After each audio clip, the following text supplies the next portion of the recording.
Hi friends, నమస్తే. నేను మీ Pramila. Welcome to వంట సాగరం. వంట సాగరంలో ఇవాల్టి మన రెసిపీ వచ్చేసి కొబ్బరి చట్నీ. ఈ కొబ్బరి చట్నీని పర్ఫెక్ట్ కొలతలతో చాలా రుచిగా అన్నంలో కలుపుకొని తినే విధంగా ఏ విధంగా ప్రిపేర్ చేసుకోవచ్చో ఈ వీడియోలో చూపించబోతున్నాను. చివరి వరకు చూసి మీ ఫీడ్బ్యాక్ని కూడా నాకు అందించండి. నచ్చితే కంపల్సరీ లైక్ చేసి మీ ఫ్రెండ్స్కి కూడా షేర్ చేయండి. అలాగే మన ఛానల్ సబ్స్క్రైబ్ చేసుకోవడం మాత్రం అస్సలు మర్చిపోకండి. ఈ కొబ్బరి చట్నీని ప్రిపేర్ చేసుకోవడానికి ముందుగా ఒక కొబ్బరికాయని తీసుకొని చిన్న చిన్న ముక్కలుగా కట్ చేసుకోండి.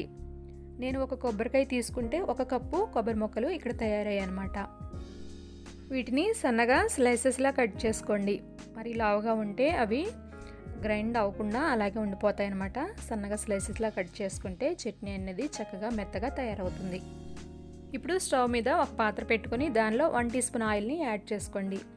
ఆయిల్ హీట్ ఎక్కిన తర్వాత 1/2 టీ స్పూన్ జీలకర్రను యాడ్ చేసుకోండి. అలాగే 10 నుంచి 15 వరకు ఎండుమిర్చిని యాడ్ చేసుకోండి. ఎండుమిర్చిని మీ ఘాటుకు తగ్గట్టుగా యాడ్ చేసుకోవచ్చు. ఇవి ఫ్రై అయిన తర్వాత ఒక బౌల్లోకి ట్రాన్స్ఫర్ చేసుకోండి. తర్వాత అదే పాత్రలో ముందుగా కట్ చేసి పెట్టుకున్న కొబ్బరి ముక్కలను కూడా యాడ్ చేసుకొని 1 నిమిషం పాటు ఫ్రై చేసుకోండి. తర్వాత వీటిని ఒక ప్లేట్లోకి ట్రాన్స్ఫర్ చేసుకోండి. ఇప్పుడు మూకుట్లో 1 టీ స్పూన్ ఆయిల్ని యాడ్ చేసుకోండి. ఇప్పుడు 1/2 కప్పు టమాటా ముక్కల్ని యాడ్ చేసుకోండి. కొబ్బరి ముక్కలు మనం 1 కప్పు యాడ్ చేసాం కాబట్టి టమాటాలు 1/2 కప్పు సరిపోతాయి అన్నమాట. మరి ఎక్కువగా యాడ్ చేస్తే ఫ్లేవర్ అనేది మారిపోతుంది.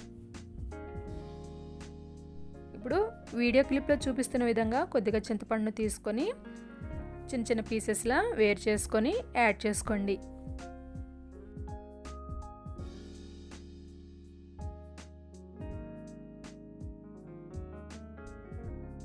ఈ టమాటాలు కూడా ఫ్రై అయిన తర్వాత స్టవ్ ఆఫ్ చేసుకొని చల్లారనివ్వండి.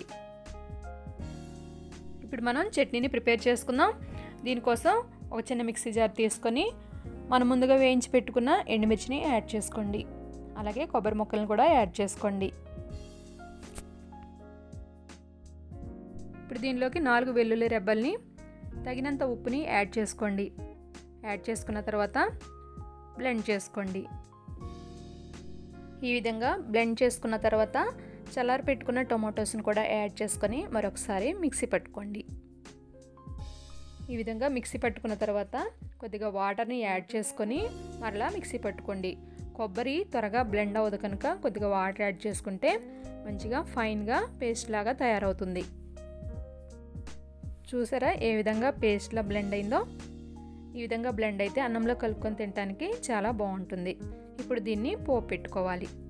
ముందుగా దీన్ని ఒక బౌల్లోకి ట్రాన్స్ఫర్ చేసుకొని తర్వాత పోపు పెట్టుకుందాం. ఈ పోపు పెట్టుకోవడానికి ఒక చిన్న ప్యాన్ని స్టవ్ మీద పెట్టుకొని 1 టీ స్పూన్ ఆయిల్ని యాడ్ చేసుకోండి. పోపు పెట్టుకోవడానికి ఎక్కువ ఆయిల్ని యాడ్ చేసుకోవద్దు. కొబ్బరిలో ఎక్కువ ఆయిల్ ఉంటుంది కాబట్టి ఎక్కువ ఆయిల్ యాడ్ చేసుకోవద్దు. ఆయిల్ హీట్ ఎక్కిన తర్వాత 1 టేబుల్ స్పూన్ తాలింపు గింజల్ని యాడ్ చేసుకోండి. అలాగే 1 ఎండుమిర్చిని కూడా బ్రేక్ చేసుకొని యాడ్ చేసుకోండి.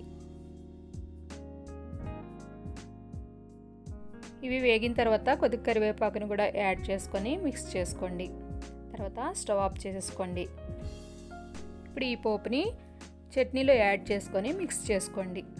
అంతేనండి, ఎంతో రుచికరమైన కొబ్బరి చట్నీ అన్నంలో తినడానికి రెడీ అయింది. ఫ్రెండ్స్, ఈ రెసిపీ మీకు నచ్చినట్లయితే కంపల్సరీ లైక్ చేసి షేర్ చేయండి. అలాగే మన ఛానల్ని కూడా సబ్స్క్రైబ్ చేసుకోండి. Thanks for watching.